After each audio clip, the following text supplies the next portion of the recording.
एक बार की बात है। एक बाज अपनी पत्नी के साथ पहाड़ों के चट्टानों पर रहता था। तभी एक दिन उन्होंने सोचा क्यों न जंगल के बीच ही घोंसला बनाकर रहा जाए। जंगल में रहेंगे तो शिकार के लिए ज्यादा मेहनत भी नहीं करनी पड़ेगी, क्योंकि जंगल में तो कई छोटे मोटे जानवर शिकार के लिए मिल ही जाएंगे। यह सोचकर बाज के इस जोड़े ने जंगल के सबसे ऊंचे पेड़ पर अपना घोंसला तैयार करना शुरू कर दिया। अब मौसम भी बदल चुका था। तभी एक दिन बाज की पत्नी ने घोंसले में अंडे दिए। बाजों का ये जोड़ा बहुत ही खुश था कि कुछ ही दिनों में उनके छोटे छोटे चूजे होंगे और वो उनके साथ एक साथ आसमान में उड़ेंगे। अब बाज अपनी पत्नी को अंडों के पास छोड़कर अकेले ही शिकार के लिए निकल जाता था और उसकी पत्नी घोंसले में रहकर अंडों की देखभाल करती थी। एक दिन जैसे ही वह बाज शिकार के लिए निकला तो उसने अपने घोंसले वाले पेड़ के ठीक नीचे ही एक चूहे को देखा। बाज ने एक ही झटके में उस चूहे को अपने पंजों में दबोच लिया। तभी चूहा अपनी मौत को सामने देखकर घबरा गया और बोला, बाज भाई, आप तो पक्षियों के राजा हैं, मुझ पर दया करो। मेरे जैसे छोटे चूहे को खाकर आपकी भूख शांत नहीं होगी। अगर आप मेरी जान बख्श दो तो मैं आपको एक ऐसी बात बता सकता हूँ जो आपके और आपके परिवार के बहुत काम आएगी। बाज चूहे की यह बात सुनकर रुक गया और बोला कि ठीक है, बताओ तुम क्या कहना चाहते हो।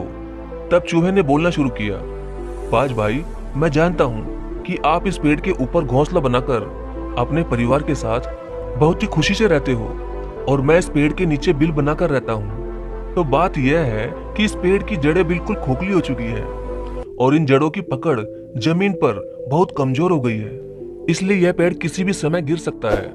तो बाज भाई, आप इस पेड़ को छोड़कर अपने परिवार के साथ कहीं और घोंसला बना लीजिए, वरना ये पेड़ कभी भी गिर गया तो इससे आपके परिवार को बहुत ही भारी नुकसान हो सकता है। तभी बाज ने गुस्से में कहा कि तुम सिर्फ अपनी जान बचाने के लिए ऐसा कह रहे हो। मैं पक्षियों का राजा, भला तुम जैसे छोटे मोटे जानवर की बात पर विश्वास क्यों करूं? मैं इतना ताकतवर हूं कि अगर मेरे परिवार को कोई मुसीबत आ भी जाए तो मैं अकेला ही उसे संभाल लूंगा।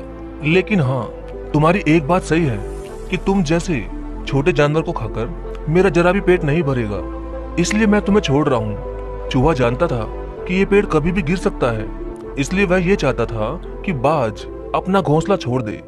लेकिन बाज अपने घमंड के कारण चूहे की बात को अनसुनी कर देता है। लेकिन चूहे का मन ये सोचकर बहुत खुश था कि बाज ने उसे जिंदा छोड़ दिया और उसे एक नई जिंदगी दी है। यह बाज का उस पर एक एहसान था। तभी अगले दिन जैसे ही बाज शिकार के लिए घोंसले से निकल पड़ा, वैसे ही पीछे से एक बड़ा नेवला पेड़ पर चढ़ गया और वह नेवला बाज के घोंसले तक पहुंच गया और अपने दांतों से बाज की पत्नी को डराने लगा। शायद उसकी इच्छा बाज के अंडों को खाने की थी। बाज की पत्नी ने भी वापस उस नेवले पर हमला किया, मगर बाज की पत्नी नेवले की हरकत से बहुत घबरा गई। तो जैसे ही बाज वापस अपने घोंसले पर आया तब उसकी पत्नी ने उसे सारी बात बताई और कहा, मुझे डर है कि वह नेवला फिर से हमारे अंडों पर हमला करेगा, इसलिए हमें जल्दी ही यह पेड़ छोड़ देना चाहिए, क्योंकि मैं अपने बच्चों से बहुत प्यार करती हूँ। तभी बाज को भी लगा कि उसके अंडों को नेवला धोखे से खा सकता है, इसलिए तुरंत बाज और उसकी पत्नी मिलकर दोनों ने ही उस पेड़ से कुछ ही दूर पर अपना घोंसला बनाना शुरू कर दिया। और जैसे ही उन्होंने दूसरा घोंसला बना लिया, वैसे ही अपने अंडों को पंजे में दबाकर वह दूसरे घोंसले में ले गए। अब बाज और उसकी पत्नी दूसरे घोंसले में आराम से रहने लगे। अभी उन्हें दूसरे घोंसले में पहुंचे हुए एक दिन ही निकला था कि शाम के समय तेज हवा चलने लगी। तभी उन्होंने देखा कि जिस पेड़ पर वह पहले रहते थे वह हवा की मार को नहीं झेल पाया और धड़ाम से जमीन पर बड़ी तेजी से गिर गया। वो पेड़ अपनी जड़ों के साथ ही पूरी तरह उखड़ चुका था। तभी बाज को अचानक ही उस चूहे की कही बात याद आई कि चूहे ने कहा था कि वह पेड़ जड़ों से बहुत ही कमजोर है और कभी भी गिर सकता है। लेकिन अब तो बाज अपना घोंसला बदल चुका था, इसलिए बाज और उसका पूरा परिवार सुरक्षित था। तभी अगले दिन सुबह वह चूहा बाज के नए घोंसले के नीचे पहुंचा और उसने बाज को आवाज लगाई और कहा, क्यों बाज भाई, तुम्हारा पूरा परिवार अब सुरक्षित है ना? चूहे के साथ वह नेवला भी था। चूहे और नेवले को एक साथ देखकर वह बाज सोच में पड़ गया। तब चूहे ने बोलना शुरू किया, हैरान मत हो पक्षियों के राजा बाज भाई, यह नेवला मेरा दोस्त है और इसने मेरी दोस्ती की खातिर ही तुम्हारे घोंसले पर हमला किया था और अपनी जान को जोखिम में भी डाला।